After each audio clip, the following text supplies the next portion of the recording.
اور کوئی صاحب؟ ہلو، یہ پوچھنا چاہتا ہوں کہ حضرت عمار یاسر رضی اللہ تعالیٰ عنہ کا جنہوں نے قتل کیا، جی اللہ کے نبی نے فرمایا تھا کہ اے عمار تجھے باغی گروہ قتل کرے گی، کیا اس میں معاویہ تھے؟ بہت اچھا سوال ہے حالات کے اعتبار سے۔ یہ ایکچوئل میں یہ حدیث صحیح مسلم میں موجود ہے، اور صحیح مسلم کی اس حدیث کو پیش کر کے بیٹھ جائیے، ہو گیا نا سوال آپ کا؟ اپنی اطمینان سے سنیں۔ صحیح مسلم کی حدیث کو پیش کر کے بعد نیم رافتی جو ایک فرقہ پیدا ہوا، جو آج کل اپنے آپ کو مولائی کہتے ہیں، معاذ اللہ، حقیقت میں مولائی نام کا کوئی فرقہ تاریخ اسلام میں ہے ہی نہیں۔ یہ نئے ابھی پیدا ہوئے جو کہ ہم مولا علی کے چاہنے والے ہیں، اور مولا علی کی آڑ میں سارے صحابہ کی توہین کر رہے ہیں، بالخصوص حضرت سیدنا امیر معاویہ رضی اللہ تعالیٰ عنہ کی بہت سخت توہین کرتے ہیں، بلکہ معاذ اللہ کافر تک کہہ رہے ہیں بہت دیر۔ دلیل میں یہ حدیث پیش کرتے ہیں، کہتے ہیں کہ صحیح مسلم کی حدیث ہے کہ حضرت عمار رضی اللہ تعالیٰ عنہ کے بارے میں حضور نے کہا کہ عمار تجھے ایک باغی گروہ قتل کرے گا۔ کہتے ہیں کہ امیر معاویہ نے ان کو قتل کیا جنگ صفین میں، حضرت علی اور امیر معاویہ سے درمیان میں جو جنگ ہوئی جنگ صفین، اس میں یہ قتل ہوئے، جبکہ ایسی حقیقت نہیں ہے۔ تاریخ کی گہرائی کا اگر آپ مطالعہ کریں گے تو پتہ چلے گا کہ دونوں گروپ میں ایک گروپ اور تھا جس کو سبائی گروپ کہا جاتا ہے، جو عبداللہ ابن سبا کا گروپ تھا۔ یہ حضرت علی کے ساتھ بھی شامل تھا اور حضرت امیر معاویہ کے ساتھ بھی شامل تھا۔ عبداللہ ابن سبا ایک فتین قسم کا یہودی شخص تھا جو ظاہراً عثمان غنی کے زمانے میں اسلام لایا۔ سنن ابو داؤد وغیرہ میں اس کا ذکر ہے، البدایہ والنہایہ میں ابن کثیر نے بھی اس کا ذکر کیا، تاریخ طبری میں اس کا ذکر ہے، ابن اسیر نے الکامل میں ذکر کیا، ہمارے جتنے محدثین اور مورخین ہیں سب نے اس کے بارے میں ذکر کیا ہے، حتیٰ کہ ابو داؤد میں بھی اس کا ذکر ہے۔ بلکہ میں یہاں تک بتا دوں کہ نہج البلاغہ جو شیعوں کی معتبر کتاب ہے جو حضرت علی کی طرف وہ منسوب کرتے ہیں، اس میں بھی عبداللہ ابن سبا کا ذکر ہے۔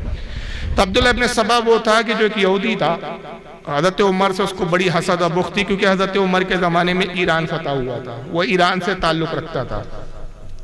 اس نے عثمان غنی کے زمانے میں ظاہری طور پر اسلام لایا اور پھر فتنے پیدا کیے، اور ایک ایسا گروپ پیدا کیا اس نے منافقین کا، جس کو سبائی گروپ کہا جاتا ہے۔ اور یہ صحابہ کے درمیان مسلمانوں کو لڑوانے کے لیے یہ اپنے آپ کو بٹوارا کر لیتے تھے، آدھے ادھر ہو جاتے تھے آدھے ادھر ہو جاتے تھے، اور جنگ کے شعلوں کو بھڑکاتے تھے۔ نتیجہ یہی ہوا کہ جب حضرت امیر معاویہ اور حضرت علی کے درمیان میں جنگ ہوئی تو حضرت عمار کو جس گروپ نے قتل کیا، مورخین تحقیق کے ساتھ کہتے ہیں کہ امیر معاویہ کے ساتھی نہیں تھے بلکہ سبائی گروپ تھا۔ اب اگر کوئی کہے کہ ہم اس تاریخ کی بات کو نہیں مانتے تو پھر میں ایک حدیث سناتا ہوں، اگر تاریخ کی بات جب آپ کر رہے ہیں اور حدیث کی بات کر رہے ہیں تو پھر مکمل بات کرنی چاہیے، ایسا نہیں ہے کہ ایک حدیث کا پہلو چھپا دیا اور دوسرا ظاہر کر دیا۔ یہ تو آپ نے صحیح مسلم کی حدیث سنی کہ حضرت عمار کو رسول اللہ نے فرمایا کہ باغی گروپ قتل کرے گا۔ حضرت زبیر ابن عوام عشرہ مبشرہ میں حضور کے پھوپھیزاد بھائی ہیں، صحیح بخاری میں ان کی فضیلت میں حدیث آئی ہے۔ اب اس بارے میں آپ کیا کہیں گے؟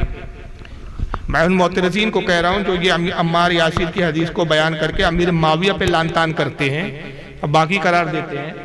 اب میں جو حدیث پیش کر رہا ہوں کتاب الفضائل کی، کتاب المناقب کی، عبداللہ ابن حضرت زبیر ابن عوام کی فضیلت میں عشرہ مبشرہ میں آقا فرماتے ہیں ہر نبی کا ایک حواری ہوتا ہے، میری امت کا حواری، میرا حواری زبیر ابن عوام، اور فرماتے ہیں زبیر کو قتل کرنے والے کو جہنم کی بشارت۔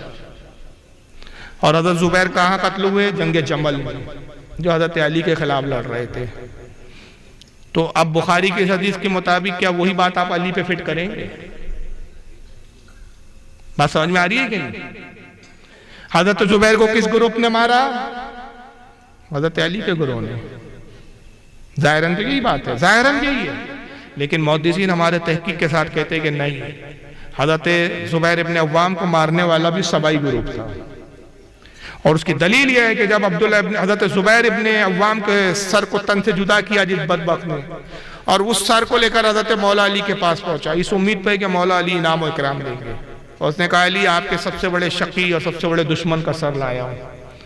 تو حضرت مولا علی نے کہا کہ میں نے رسول اللہ سے ان کانوں سے سنا، سمعت النبی رسول اللہ صلی اللہ علیہ وسلم، سمعت النبی صلی اللہ علیہ وسلم، میں نے نبی کو یہ کہتے ہوئے اپنے کانوں سے سنا کہ زبیر ابن عوام کے قاتل کو جہنم کی بشارت، میں تجھے جہنم کی بشارت دیتا ہوں۔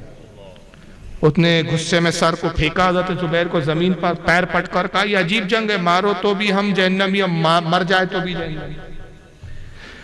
تو آپ کو یہاں ایک تعویل، ایک لائن آف ڈیمونسٹریشن کھینچنی پڑیں گی کہ صاحب وہ سبائی گروپ تھا جو دونوں طرف حامل تھا اور بڑے بڑے جلیل و قدر صحابہ کو قتل کیا ان لوگوں نے. ورنہ اگر معاذ اللہ حضرت عمار کی حدیث اگر آپ مسلم کی سناتے ہیں اور وہاں پھر الزام امیر معاویہ پر لگاتے ہیں، تو یہاں بخاری کی حدیث حضرت زبیر کے بارے میں جو جنگ جمل میں شہید ہوئے اور حضرت علی کے مقابلے میں ہوئے، حضرت علی سے ان کی جنگ جمل میں جنگ ہوئی، تو یہاں پھر آپ کیا کہیں گے؟ تو اس کی تعبیر درمیانی یہی ہے کہ بھائی اس کو سبائی گروپ لے. اور پھر خود مولا علی کا اس بارے میں کیا فرمان ہے؟ السنن الکبریٰ امام بہقی کی کتاب ہے، حدیث کی کتاب ہے، اس میں صحیح سند سے امام بہقی نقل کرتے ہیں کہ مولا علی سے سوال ہوا کہ جو صفین اور جمل میں آپ سے لڑے کیا وہ مشرک تھے؟ مولا علی نے فرمایا استغفر اللہ، وہ مشرک کیسے ہو سکتے؟ وہ تو شرک سے بھاگ کر اسلام کی طرف آئے. کہا کیا وہ منافقین تھے؟ مولا علی نے فرمایا ہرگز وہ منافقین نہیں تھے کہ منافق عبادت میں کوتاہی کرتا ہے، یہ تو شب بیدار تھے، رات رات بھر عبادت کرنے والے تھے. پھر کہا یہ کون تھے؟ آپ نے فرمایا کہ اخواننا بغو علینا، یہ ہمارے بھائی تھے، انہوں نے صرف ہم سے بغاوت کی. کون تھے؟ یہ ہمارے بھائی تھے. اخواننا، ہمارے بھائی تھے، بغو علینا، ہمارے ساتھ انہوں نے بغاوت کی، اور جب یہ ہماری طرف راغی ہوئے، رجوع کیا، ہم نے ان کو قبول کر لیا. یہ السنن الکبریٰ میں امام بہقی نے لکھا ہے. ظاہر ہے کوئی بریلی کے مولانا نہیں تھے کہ جیسے آج کہہ رہے کہ صاحب بریلی لوگ تعویل کر رہے ہیں. یاد رکھیے ہمارا مسلک اعتدال والا ہے، اور اعتدال کا مسلک یہ ہے کہ اللہ کے نبی نے فرمایا میرے کوئی صحابی کی توہین نہ کرو، میرے صحابی کو لعن طعن نہ کرو، ان پہ شب و شتم نہ کرو. یہاں تک کہ حضور فرماتے ہیں کہ تم میں سے کوئی غیر صحابی ہو کر اوہد پہاڑ کے برابر سونا خرچ کر دے اللہ کی راہ میں، اور میرا ایک صحابی ایک مٹھی بھر جو اللہ کی راہ میں دے دے، تم میرے صحابی کے برابر نہیں ہو سکتے. اور قرآن عظیم میں اللہ تعالیٰ نے اس کا ذکر کیا ہے.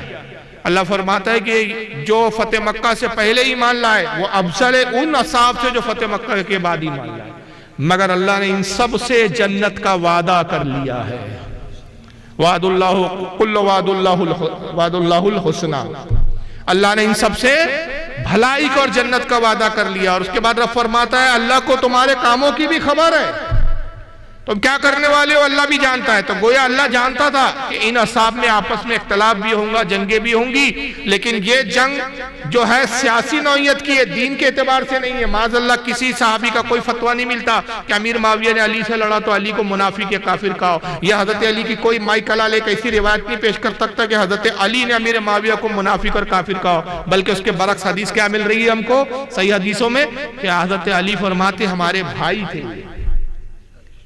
اخواننا، یہ تو ہمارے بھائی تھے. بھائی کہہ رہے تھے، جب علی بھائی کہہ رہے تو آج اگر کوئی پاکنڈی امیر معاویہ کو لعن طعن کرتا ہے تو معاذ اللہ وہ خود علی کے خلاف جا رہا ہے. ایک اور حدیث ہے جو حد متواتر تک ہے، سندن ضعیف ہے لیکن تواتر کے ساتھ ہے، اس لیے اس حدیث کی صحت پر اتفاق ہے، اور یہ تواتر اور کثرت طرق کی بنیاد پر حسن کے درجے پر ہے. حسن جو ہے وہ ضعیف سے اوپر ہو جاتی ہے. بڑی مشہور حدیث ہے، وہ کیا ہے؟ حضرت عمر فرماتے ہیں کہ رسول اللہ نے فرمایا میں نے اللہ سے اپنے اصحاب کے بارے میں سوال کیا، اور سوال یہ کیا کہ اے رب کائنات میرے اصحاب میں اگر اختلاف ہو جائے تو ان کے بارے میں تیرا کیا حکم ہے؟ اللہ نے فرمایا محبوب تیرے تمام صحابہ میرے نزدیک آسمان کے ستاروں کی طرح، وہ روشن ستارے ہیں. اصحابی کان نجوم فبأیہم اقتدیتم اہتدیتم. پھر حضور نے کہا کہ میرے صحابہ ستاروں کی طرح ہیں، تم ان میں سے جس کی بھی پیروی کرو گے ہدایت پالو.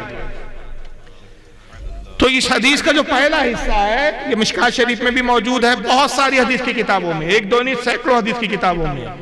تو یہ حدیث شریف بتاتی ہے کہ حضرت عمر خود بیان کر رہے ہیں رسول اللہ سے کہ آقا نے کہا میں نے اپنے رب سے سوال کیا اس بارے میں کہ میرے صحابہ میں اختلاف ہو جائے گا تو اس وقت تیرا کیا حکم ہوگا؟ اللہ نے فرمایا سب روشن ستارے ہیں میرے نزدیک.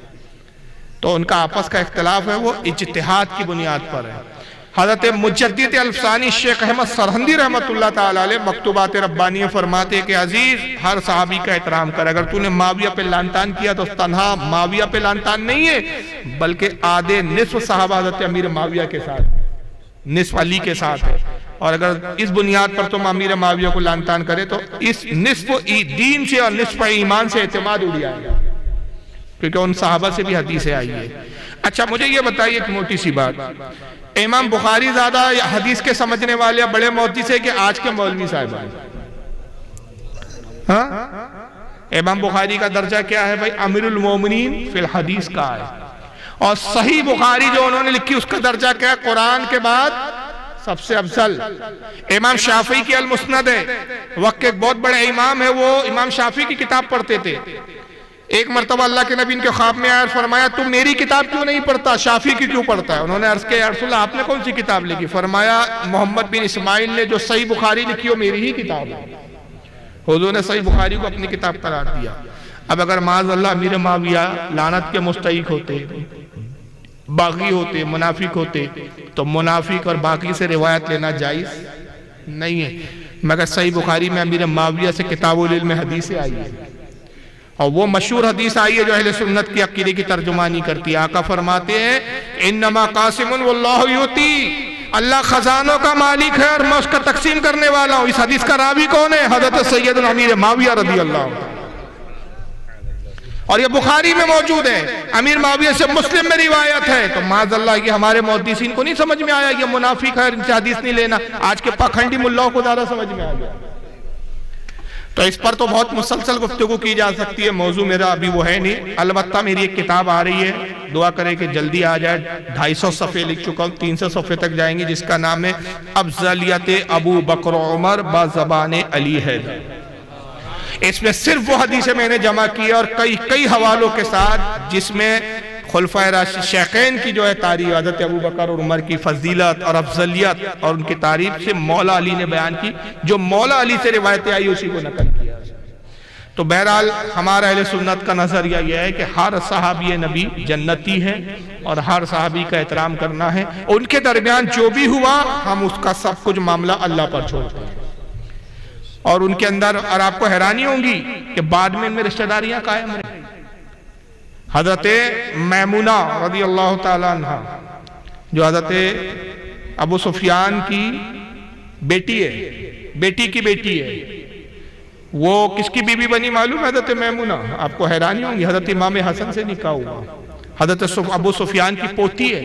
اب اگر یہ منافقین کا گھر تھا تو امام حسن جو امام حسن ان سے نکاح کرتے ہیں، تو ان میں رشتہ داریاں بھی رہی آپس میں۔